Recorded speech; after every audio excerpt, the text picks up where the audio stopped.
મારા પ્રત્યે આવું અણગમતું વ્યવહાર શા માટે? સુનીતિ કે છે, બેટા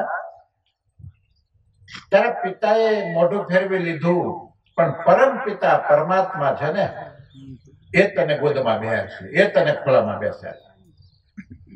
માટે તું જંગલમાં જા, ભગવાનની આરાધના કર, ભગવાન દર્શન દેશે, ભગવાન મળશે. માં, હું નાનો છું તો મને ભગવાન મળશે? બેટા, ભગવાન ઉંમર જોતા નથી, ભગવાન તો ભાવ જુએ છે. એટલે ચોક્કસ તને દર્શન આપશે. અને તું જંગલમાં જઈને પ્રભુની આરાધના કર. ધ્રુવજી કહે છે કે માં, અહીં તારું માન નથી, તું દાસી તરીકે રહે છો, તને દાસી તરીકે રાખે છે, તું પણ મારી સાથે ચાલ, આપણે બંને માં દીકરો જઈને ભગવાનની આરાધના કરીએ.